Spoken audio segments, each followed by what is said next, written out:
Creation's gentleness, gentleness is all I see. Creation's gentleness, gentleness is all I see.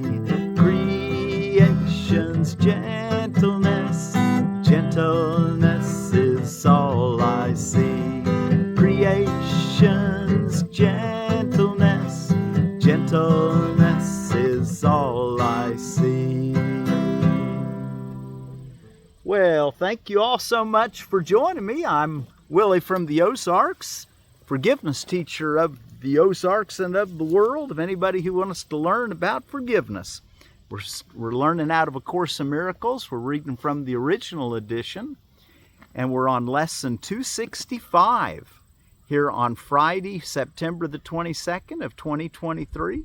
Creation's gentleness is all I see.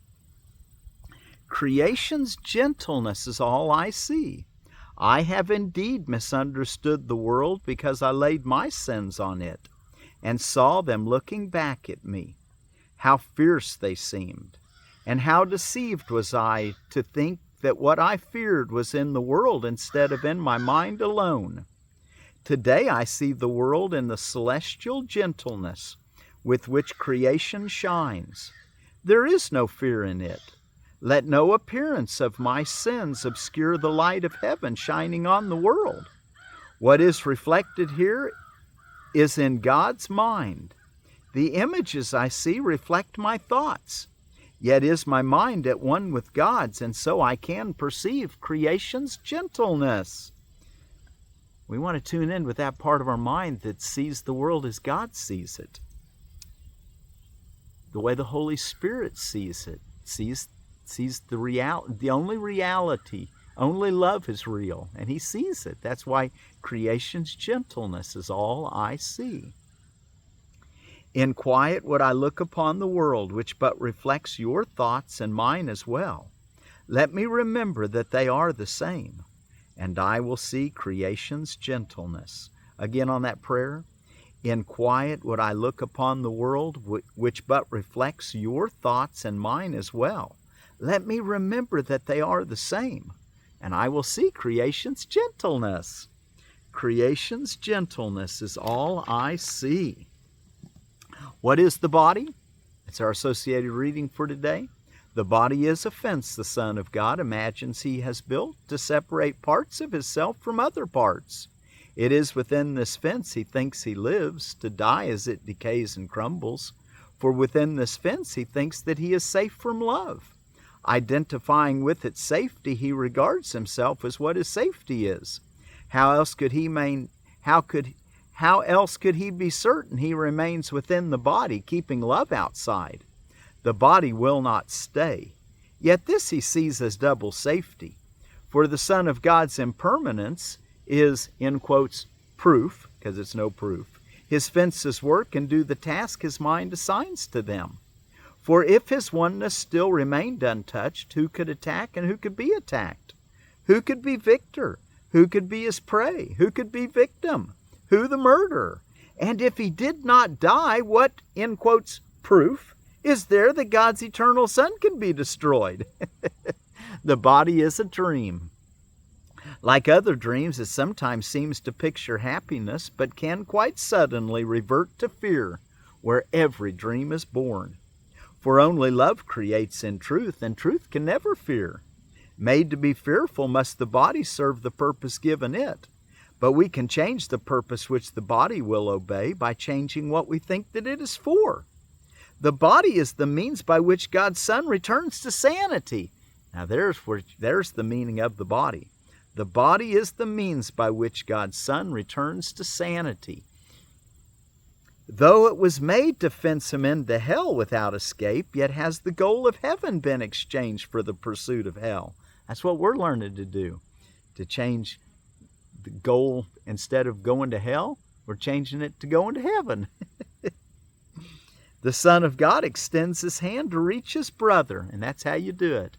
The Son of God extends his hand to reach his brother and to help him walk along the road with him. Now is the body holy. Now it serves to heal the mind that it was made to kill.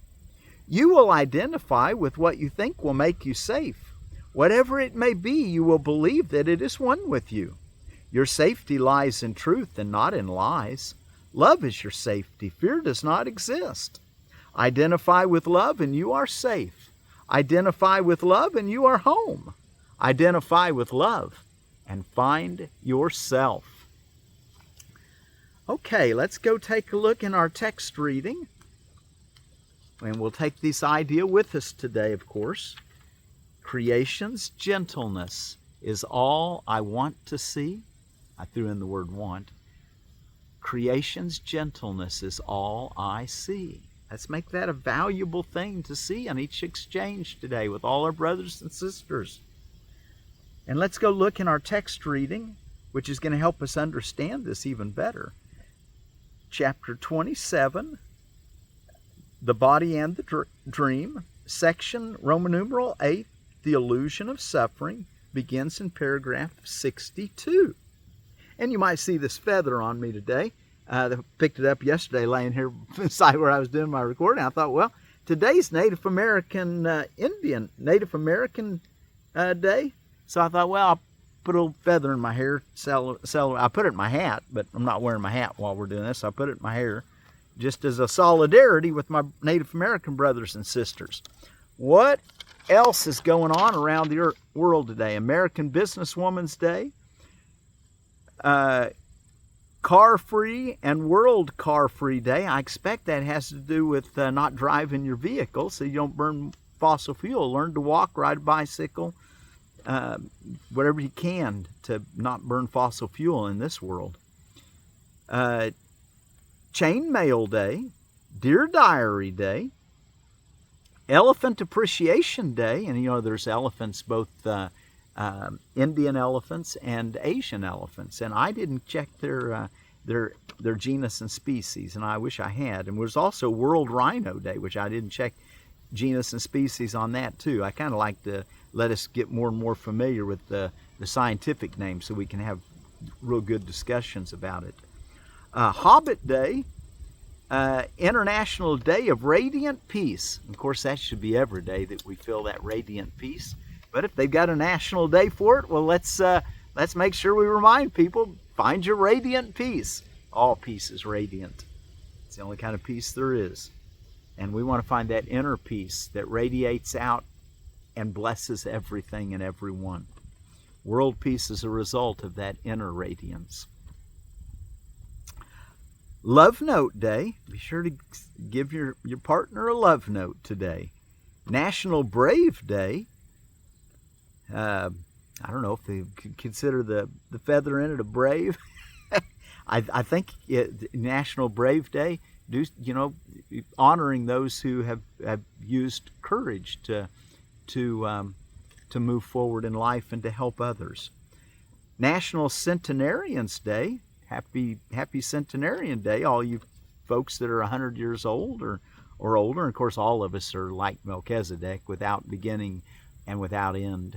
We're all eternal. National Girls Night In Day, National Ice Cream Cone Day, National Legwear Day, National Rock and Roll Dog Day, and I think that's dogs with wheelchairs. And one of the places called it Walk and Roll Dog Day instead of Rock and Roll.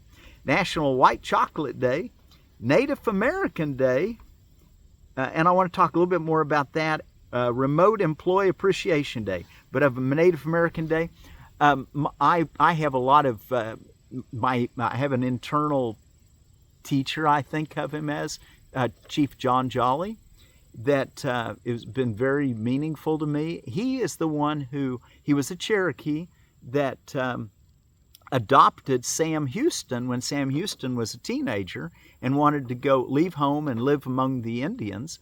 And he lived I think it was in Tennessee, and he lived and Chief John Jolly adopted him and made his name Raven. So called him Raven. And he told Raven one time, he said, Raven, and he may have taught him a lot about this, but one of the stories that I found was that he told him, he said, there's a way to put yourself in the treetops where the bullets and the arrows cannot touch you. And of course, he was talking about his soul and your beingness to meditate into the treetops and to leave the body. Remember, I'm not a body, I am free, for I am still as God created me. Well, this is kind of a very common knowledge that the ghost dance was a recognition that are the ones that have already left are still alive and dancing, and we're going to join them. My friend Jerry, when he crossed over, he's told me 3 times, said, we'll turn off the music. I said, third time I told him, I said, Jerry, there is no music playing. And he left the world after that. I said, you ought to just see what that music is coming from. I think they're welcoming you home, brother. I'll tell you this, that was the basic of the story with Jerry.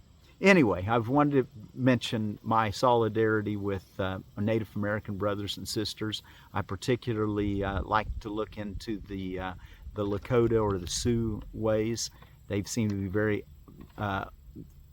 forthcoming and trying to accept people, learning teaching us their songs. And of course, I live on Sioux land, or not Sioux land, Osage land. So I'm very interested in the Osage heritage and like to honor those spirits that have lived here and that will live here again, both in physical form and without physical form. And also particularly, like since my dad told me that I was about an 8th Cherokee, I've always, my great grandmother was Cherokee. And so I've always counted the Cherokee as my family. But you know, I think it's the heart more than the blood that makes you Cherokee, Osage, Lakota, whatever it might be. And then I've got one more, Heaven Awaits. Vicki Nora took. It's a 15-minute video. Woman blind since birth sees during NDE. And you know, she has a really wonderful story about how that Jesus told her on the other side, said, it's not your time, you got to go back, but quit being so selective on your forgiveness, apply it to everybody, because she was going through her life only applying forgiveness to the people that showed true remorse and were forgiving to her. And Jesus said, no, we want to forgive everybody for everything all the time. I don't know if he said that, that's my little saying, but he did tell her, you need to forgive. And I thought, boy, that's Course of Miracles. That's Jesus we're learning, we know, that we're understanding from Course of Miracles. And then I want to tell you about the Susquehanna Pawpaw, the Asinina triloba, and thanks to Peterson Pawpaw. My personal favorite, says Neil Peterson, but everyone has personal favorites. It is large, extremely few seeds, and firm melting texture, quite sweet with strong pawpaw flavor. Very fleshy, only 3% seed, very sweet, rich flavor, firm, buttery texture, fruit size very large, moderate yields, responds well to pruning. And then also in edible landscaping, which they're out of the Susquehanna right currently, but they have this write-up. It says, fruits are large, sometimes over a pound, with few seeds. Outstanding, rich, sweet pawpaw flavor and firm, buttery texture. An especially beautiful ornamental tree in the home landscape, the Susquehanna Pawpaw. Okay, so now let's go look in our text reading. And let's see, and as we're going there, take with you the idea for today. Creation's gentleness is all I see. Creation gentleness is all we want to see. And that's what's really, that's reality. So let's see it. Let's see it. Let's don't die before we see it. It looks like a lot of the near-death people, they see that. But we want to see it right now, and we can, because that's what's really going on. The illusion of suffering. Suffering is an emphasis upon all that the world has done to injure you. Suffering is an emphasis upon all the world has done to injure you. Here is the world's demented version of salvation clearly shown. Like to a dream of punishment in which the dreamer is unconscious of what brought on the attack against himself, he sees himself attacked unjustly and by something not himself. You know, in this world we haven't learned, and we're learning in A Course in Miracles and other traditions that teach or other methods that we're learning, And there's lots of traditions that teach this, but that we are one with everything we see. We're not separate, and we need to see ourselves that way. But given the way that most of us were raised, particularly in the West, suffering is an emphasis upon all that the world has done to injure you. Here is the world's demented version of salvation clearly seen. Like to a dream of punishment in which the dreamer is unconscious of what brought on the attack against himself, he sees himself attacked unjustly and by something not himself. He is the victim of this something else, a thing outside himself, for which he has no reason to be held responsible. He must be innocent because he knows not what he does, but what is done to him. Yet is his own attack upon himself apparent still, for it is he who bears the suffering, and he cannot escape, because its source is seen outside himself. Next paragraph, 63. Now you're being shown you can escape. See, before we thought that it was being done to us by somebody that was separate from us, and that we need to stop them. Murder them, kill them, stop them, or avoid them, get away from them. By all means, be hesitant of trusting them. So all your gentleness and your happiness is gone with that perception. And he's saying that that's the incorrect perception, that we're looking at appearances of fear, and they're just appearances. They're dreams that we've made. He's going to get into better explaining it here. Now you're being shown you can escape, because that person that you thought was outside yourself is really inside you. You're the dreamer of the dream, making them do what they do. There's a deeper part of you that is dreaming, and that's what we want to get in touch with and dream the new dream. What's that dream? The dream of a forgiven world, the eyes of Christ. Now you're being shown you can escape. All that is needed is you look upon the problem as it is, and not the way that you have set it up. How could there be another way to solve a problem which is very simple, but has been obscured by heavy clouds of complication, which were made to keep the problem unresolved? Without the clouds, the problem will emerge in all its primitive simplicity. The choice will not be difficult because the problem is absurd when clearly seen. No one has difficulty making up his mind to let a simple problem be resolved if it is seen as hurting him, and also very easily removed. 64. The, in quotes, reasoning by which the world is made, on which it rests, by which it is maintained, is simply this: you are the cause of what I do. Your presence justifies my wrath, and you exist and think apart from me. Wow, we've all been there. Are we still there? We want to get away from that. It kind of pops up occasionally. Even if we are vigilant for God and His kingdom, sometimes we forget, and we think this way. And this is what we want to learn to do less and less. And we want to catch it in mind before we do it in the physical too, huh? You are the cause of what I do. Your presence justifies my wrath, and you exist and think apart from me. While you attack, I must be innocent, and what I suffer from is your attack. Wow. We've all been there, though, haven't we? Let's read it again. You are the cause of what I do. Your presence justifies my wrath, and you exist and think apart from me. While you attack, I must be innocent, and what I suffer from is your attack. No one who looks upon this reasoning exactly as it is could fail to see it does not follow, and it makes no sense. Yet it seems sensible because it looks as if the world were hurting you. And so it sees as if there is no need to go beyond the obvious in terms of cause. 65. There is indeed a need.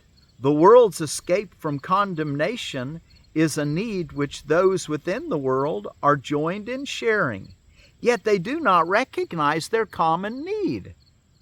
For each one thinks that if he does his part, the condemnation of the world will rest on him. and it is this that he perceives to be his part in its deliverance. Vengeance must have a focus.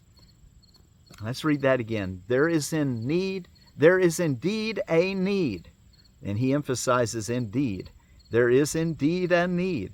The world's escape from condemnation is a need which those within the world are joined in sharing. Yet they do not recognize their common need. For each one thinks that if he does his part, the condemnation of the world will rest on him. And it is this that he perceives to be his part in its deliverance. Vengeance must have a focus. Otherwise is the avenger's knife in his own hand and pointed to himself. And he must see it in another's hand if he would be a victim of attack he did not choose. And thus he suffers from the wounds a knife he does not hold has made upon himself. This is the purpose of the world, he sees. And looked at thus, the world provides the means by which this purpose seems to be fulfilled. 66. The means attests the purpose, but are not themselves a cause. The means attest the purpose, but are not themselves a cause. Nor will the cause be changed by seeing it apart from its effects. The cause produces the effects, which then bear witness to the cause and not themselves. Look then beyond effects. It is not here the cause of suffering and sin must lie, and dwell not on the suffering and sin, for they are but reflections of their cause. Okay, they're reflections of an inner thought, a thought that did not see your oneness with your brother and sister, and that what's coming to you is what you sent forth, and it's coming to you to give you another chance at salvation. Take it. Practice forgiveness. Recognize that what you thought your brother did to you has not occurred. It's not occurring. Only creation's gentleness is all that's occurring. Let's see that today. Creation's gentleness is all I see. Paragraph 67. The part you play in salvaging the world from condemnation is your own escape. The part you play in salvaging the world from condemnation is your own escape. So we want to escape from condemnation by practicing forgiveness. Forget not that the witness to the world of evil cannot speak except for what he has seen a need for evil in the world. And this is where your guilt was first beheld. In separation from your brother was the first attack upon yourself begun. And it is this the world bears witness to. Seek not another cause, nor look among the mighty legions of its witnesses for its undoing. They support its claim on your allegiance. They support its claim on your allegiance. What conceals the truth is not where you should look to find the truth. The witnesses to sin all stand within one little space, and it is here you find the cause of your perspective on the world. 68. Once you were unaware of what the cause of everything the world appeared to thrust upon you, uninvited and unmasked must really be. But we're starting to get a little clarity now, huh? Once you were unaware of what the cause of everything the world appeared to thrust upon you, uninvited and unmasked must really be. Of one thing you were sure. Of all the many causes you perceived as bringing pain and suffering to you, your guilt was not among them. Oh my. Nor did you in any way request them for yourself. This is how all illusions come about. The one who makes them does not see himself as making them, and their reality does not depend on him. Whatever cause they have is something quite apart from him, and what he sees is separate from his mind. He cannot doubt his dream's reality because he does not see the part he plays in making them and making them seem real. We're getting a little late here. No one can waken from a dream the world is dreaming for him. he becomes a part of someone else's dream. He cannot choose to waken from a dream he did not make. Helpless he stands, a victim to a dream conceived and cherished by a separate mind. Careless indeed of him this mind must be, as thoughtless of his peace and happiness as is the weather or the time of day. It loves him not, but casts him as it will in any role that satisfies its dream. So little is its worth that he is but a dancing shadow, leaping up and down according to a senseless plot conceived within the idle dreaming of the world. I wanted to read paragraph 70, and let's stop there though. We still need to read our lesson again. Creation's gentleness is all I see. And I'd encourage you to go ahead and finish reading that today. But if not, we'll read it tomorrow. Creation's gentleness is all I see. I have indeed misunderstood the world because I laid my sins on it and saw them looking back at me. How fierce they seemed, and how deceived was I to think that what I feared was in the world instead of in my mind alone. Today I see the world in the celestial gentleness with which creation shines. There is no fear in it. Let no appearance of my sins obscure the light of heaven shining on the world. What is reflected here is in God's mind. The images I see reflect my thoughts. Yet is my mind at one with God's, and so I can perceive creation's gentleness. In quiet would I look upon the world, which but reflects your thoughts and mine as well. Let me remember that they are the same, and I will see creation's gentleness. Creation's gentleness is all I see.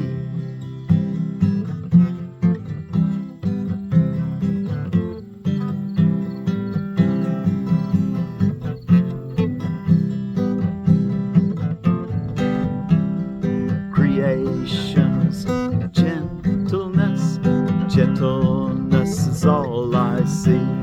Creation's gentleness, gentleness is all I see. Creation's gentleness, gentleness is all I see. What is the body? The body is a fence. The Son of God imagines he has built to separate parts of himself from other parts. The body is a dream, the body is the means by which God's Son returns to sanity.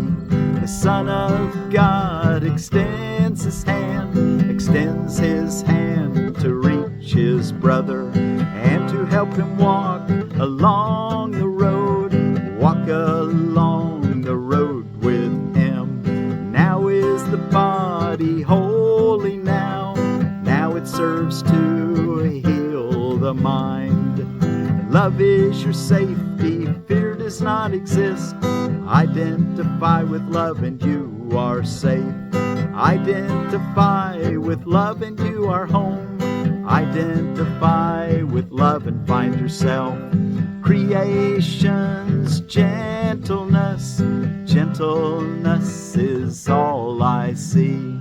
Creation's gentleness, gentleness is all I see. Creation's gentleness, gentleness is all I see. Creation's gentleness is all I see.